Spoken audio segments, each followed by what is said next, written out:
Excellent. Welcome. I wanted to share some takeaways and insights that I received from a podcast guest that I interviewed by the name of Brian Drury. And he's a habit transformational expert. A habit transformational expert. Going left to right because it depends on where you're from, so you can follow me. Meaning there's something I learned from Julian Treasure that people read timelines differently. Americans read timelines from right to left, which appears on the screen left to right.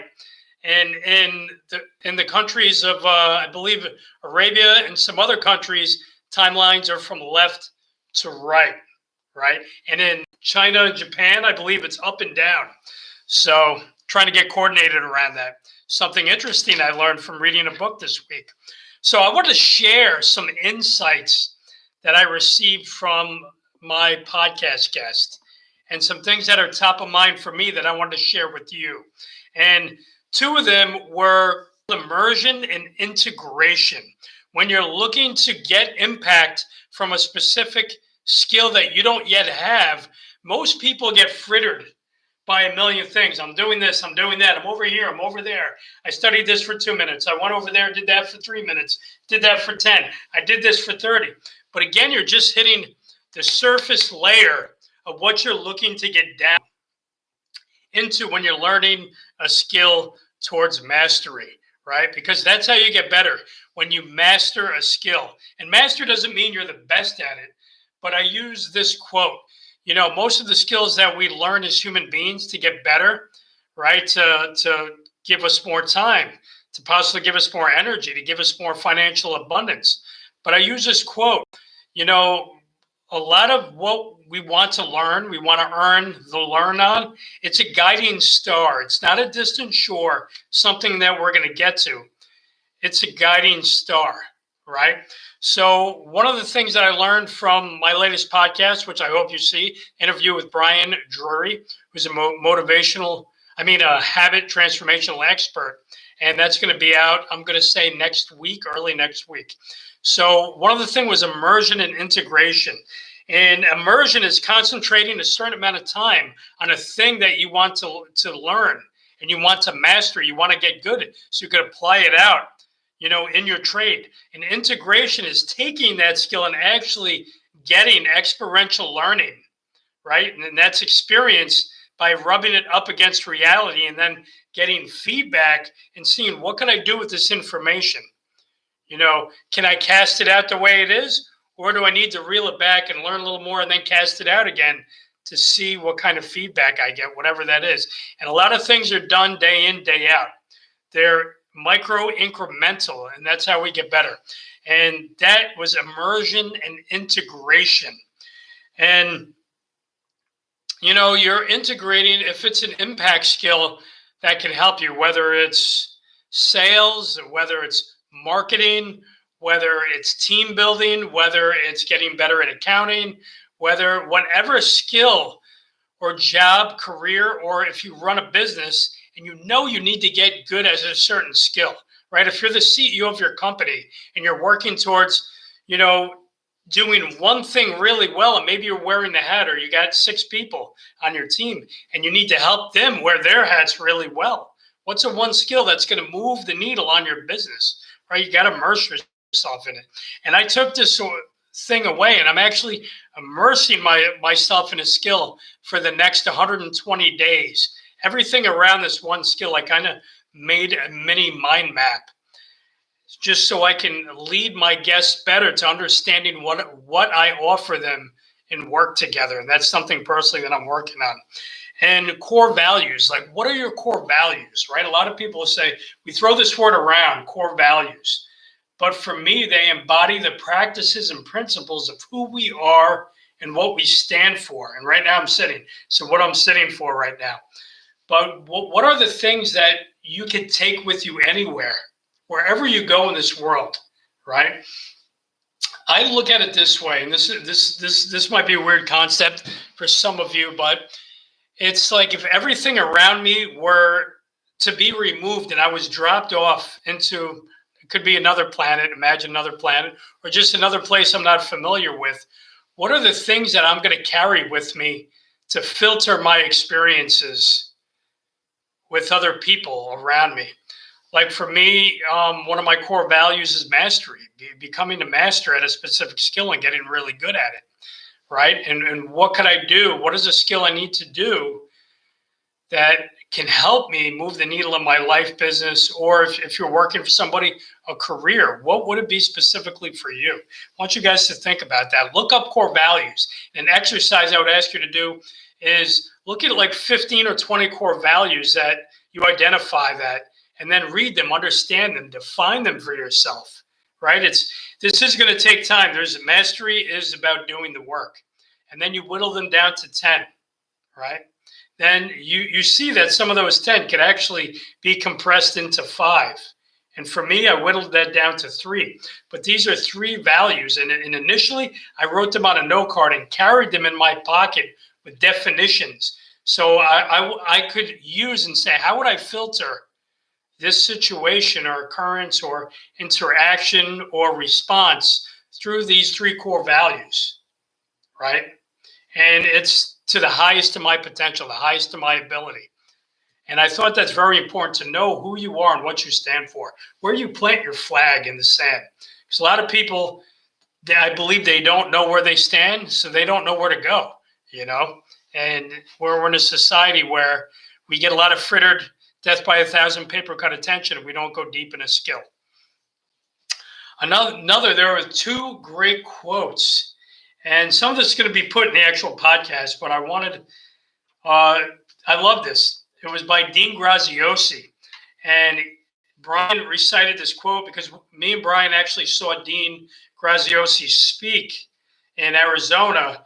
And he might have actually said this at the speech. I have no idea, but Dean did come to speak, and I got to see him speak, and it was amazing.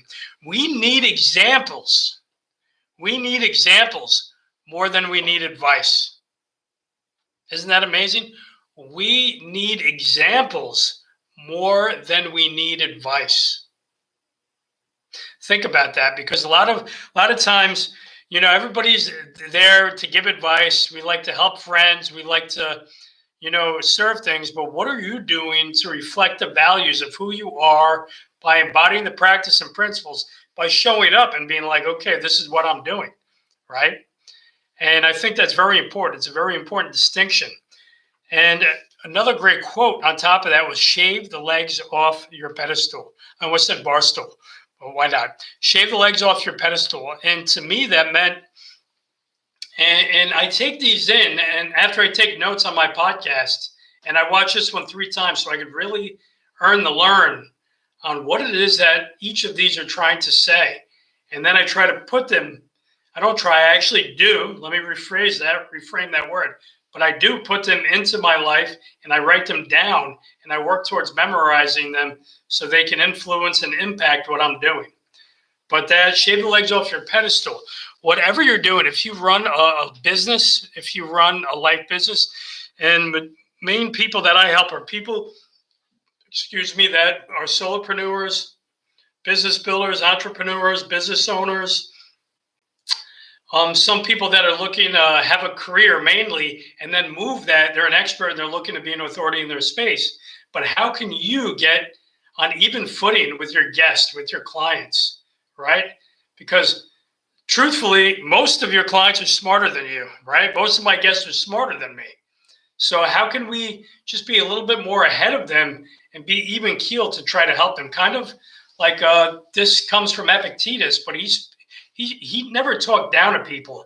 He always, if you read discourses, and I think one is called The Art of Living, but mainly I think this is from Discourses.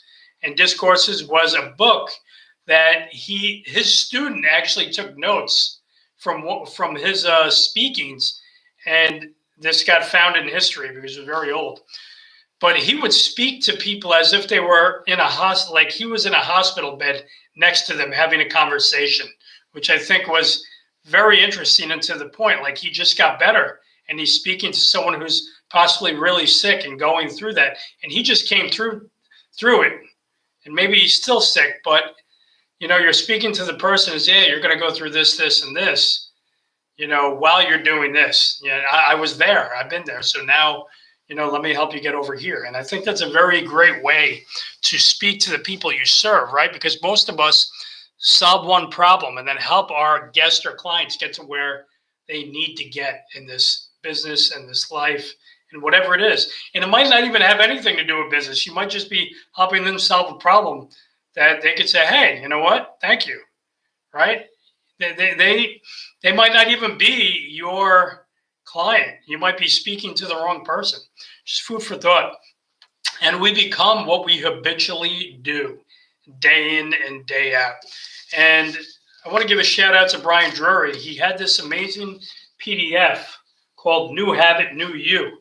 And it has some really good habit change stuff that you could actually go over on your own to put these incremental habits that actually become macromental, right? They go from the micro to the macro, depending on what you need to fit into your day. And that's going to influence you and impact. And so you can immerse in it and integrate it later into your life business. One thing that he said to me, which was funny, we have a microwave mentality, right? We want everything instant, like 2 minutes, boop, and then we're done. Go to the ATM, boop, money comes out, and we have that ATM. We're in this world where we need instantaneous gratification. But when you're immersing yourself in a skill and learning something, and it takes time. Doesn't take like 3 days. And most of us try something for 4, 5 months, and then we're like, oh, not successful. I'm going to move on. And then what happens is you end up hopping around life and you never fully focus. And, because basically in the beginning, if you run your own business, you're going to get kicked in the teeth. You're literally going to be kicked in the teeth for a long time. I can't even talk about how many guests that I've been in front of that were not interested in my services until I met the ones that were. But you have to go through these repetitions in life to get better at anything you do, right? If you're an artist and you want to draw a painting, you start with a line, right? I would think. And then you're getting better at it. And eventually you do the out, I'm not sure, but I draw pencil figures for a living. But eventually you're learning and you're watching and you're mirroring. Eventually you get better with practice, right? You get better with practice. We want to step away from that microwave mentality where it's like, we want everything instantaneous. If we don't get it, we move on and then we get distracted. We need a world of focused, intentional people to help other people and also to serve your deeper need of being of service. I think is huge, very big. And the book recommendation that I'm going to make, because Brian mentioned it and I ordered it, is One Small Step Can Change a Life. It's a Kaizen habit. And if you know anything about Kaizen, it's a very interesting philosophy, something to adopt. We all learn from a lot of things. There's millions of religions, millions of philosophies, but each thing has something that we could take from and add it to our toolbox and add it as a resource. So that was One Small Step Can Change a Life, Kaizen habit, one micro habit at a time.